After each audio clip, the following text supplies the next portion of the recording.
A Merkantil Bank MB2-es liga 5. fordulójában a Zalaegerszeg csapatát fogadtuk.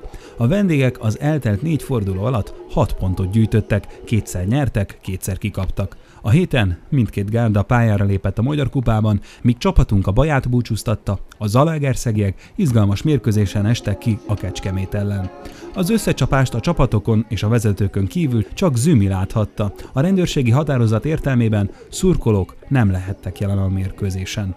A Soroksár, a Holzer, az Urbán, Pandur, Vas, Pintér, Balaskó, Lannert, Szabó, Lisztes, Nyilas, Lovrencsics összeállításban lépett pályára, a Zalaegerszeg pedig a Szappanus, Króner, Fodor, Forgács, Farkas, Horváth, Simonfalvi, Délceg, Szőlősi, Melcer, Gribics összeállításban.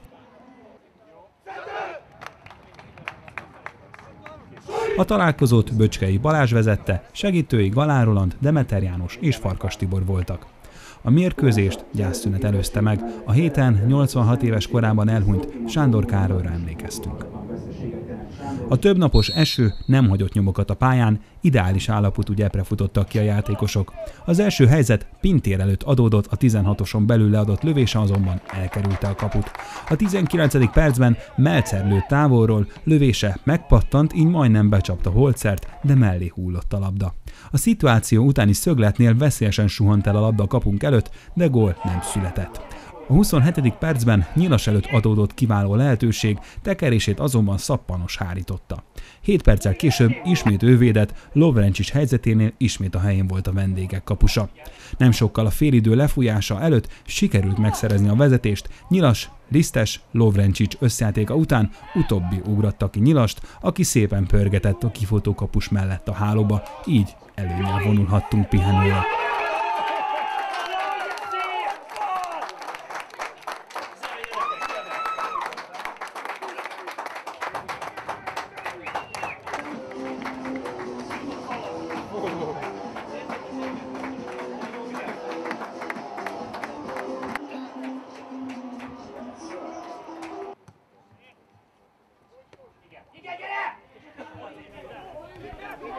A második részt Lovrencsics helyzete nyitotta, lövését blokkolták a hazaiak. Próbálkoztak a vendégek is szabadrugással, Szőlősi lőtt el jó 30 méterről egy szabadrugást, nem tévedett sokat. A 84. percben eldőlt a mérkőzés, előbb Lovrencsics indult meg, első próbálkozását végte Szappanos, a kipattanót nem talált el jól támadónk, így kirúgásra folytatódhatott a játék, ami után Balaskó szerzett labdát, a játékszer Nyilas elé került, aki higgadtan befejezte az akciót.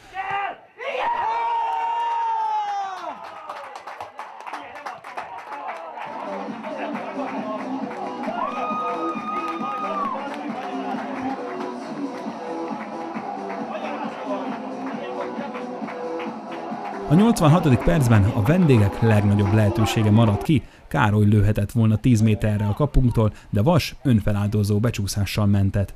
A végére is maradtak izgalmak, előbb Kincses beadását ütött el Szappanos kocsis feje elől, majd 3 perccel később Délceg lövése került el a kapunkat. A vendégeknek a szépítés sem sikerült, így begyűjtöttük a 3 pontot, tegyük hozzá megérdemelten, jó játékkal. Folytatás kedden, Pécset, a Liga kupában. Soroksár, Zalaegerszeg 2-0. Idegenben továbbra sem megy az Zalaegerszegen, gondolom a legfontosabb feladat az lesz, hogy idegenben is most már összejön a gólszerzés. Ezzel van a probléma, első fél időben rendben voltunk, nem volt semmi gond, voltak komoly lehetőségeink, azokat nem használtuk ki, az ellenfél a mi hibánkat maximálisan kihasználja.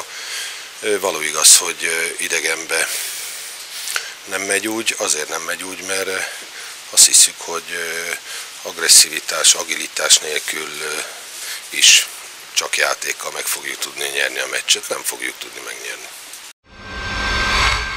Gratulálok a győzelemhez. Eddig legkeményebb ellenfél volt, azt hiszem, a Zalaegerszeg, de megint csak sikerült nekünk a játék előrefele, összeszedettek voltak a játékosok, nagyon szép győzelem volt. Igen, az Zalaegerszeg egy nagy múltú klub, nagyon hosszú NB1-es múlttal rendelkezik. pont annyira tiszteltük, mint minden más ellenfelünket. Felkészültünk belőlük, tudtuk, hogy mit játszanak, nagyon-nagyon masszívan védekeztünk egész mérkőzés alatt, csapatszinten szinte az egész pályát beuraltuk. Ez is bizonyítja, hogy az Zalaegerszegnek egyetlen egy helyzete volt, az is a mérkőzés végén, amikor egy csúszós labda bejutott a 16-oson belülre, és ott lehettek volna problémáink. Egyébként szerintem magabiztosan uraltuk a játékot, mind az első félidőben lehetett látni, hogy egy nagy taktikai harc lesz, és aki az első gólt rúgja, az pszichésen a másik fölé tud kerekedni. Hál' Istennek ezt mi rúgtuk, és a második félidőben én úgy gondolom, hogy 3-4 olyan támadásunk volt, hogy ha az utolsó passzaink pontosak, akkor ez még nagyobb arányú győzelem is lehetett volna, de maximálisan elégedettek lehetünk ezzel az eredménnyel, mert ez a hosszú távú céljaink között egy nagyon-nagyon értékes győzelem volt.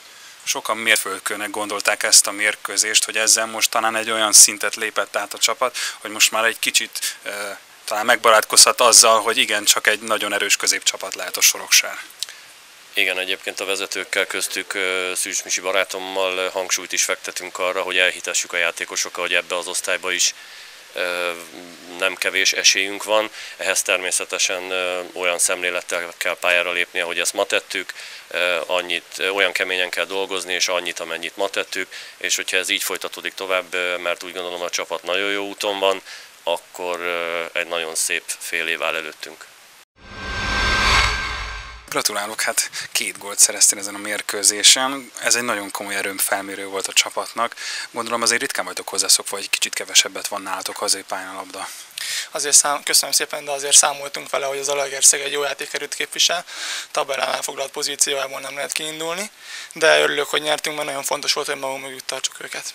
És hát nem indult azért olyan könnyen a mérkőzés, hiszen többet volt náluk a labda, aztán masszív védekezéssel azért csak megvoltak a helyzeteink, gyönyörű szép játék előzte meg a gólodat. Hát egy tipikus úgymond soroksári kontra volt, egy masszív védekezésből, ahogy mondtad, próbáltunk előrefelé játszani, hagytunk egy kis területet az Zalaegerszegnek, és hát sikerültek a kontrák. Aztán a második félidőben volt egy olyan jó 20 perc az Zalaegerszegnek, amikor ránk erőltette az akaratát, akkor ott nem nagyon lehetett soroksári helyzetet találni, viszont a serék bejöttek, és a frissülve úgy tűnik új erőre kapott a csapat, és jött a második gól. Igen, a szünet után kicsit áttette az irányítást az Zalaegerszeg, de úgy gondolom, hogy lehetőségük vagy helyzeteik egyáltalán nem voltak. Egy meddő labdabirtoklás volt náluk a részükről, de ugyanúgy kontráztunk, és ugyanúgy bevált. Sokan azt mondják, hogy ez egy vízválasztó meccs, meg volt az első 5 mérkőzés, 10 pont, gondolom, ezt szezon előtt aláírtad volna. Aláírtam volna, de hogyha visszagondolok, akkor volt olyan meccs, amit megnyerhettünk volna, de nem nyertük meg, viszont volt olyan, amikor nem mi voltunk az esélyesek és nyertünk, úgyhogy én teljesen elégedett vagyok.